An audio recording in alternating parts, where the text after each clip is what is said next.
Hello mga kasari! Ito po yung ating pag-gift sa ating mga customer, sa ating masugid na mga customer ngayong taong 2023. Konti lang po dahil konti lang naman po din yung nabili sa akin talaga lagi. Mga kapitbahay ko lang. So pasensya na sa mga hindi talaga nabili sa akin. Ayan. Ganun talaga. Yung iba naman dyan ay mga pangregalo natin sa ating mga inaanak. At meron ding mga pakunting cash. Yung iba dyan ay hindi pa naibalot. Yan yung ating Christmas tree.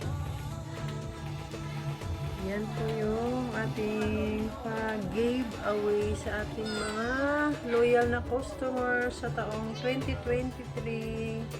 Thank you for watching, guys.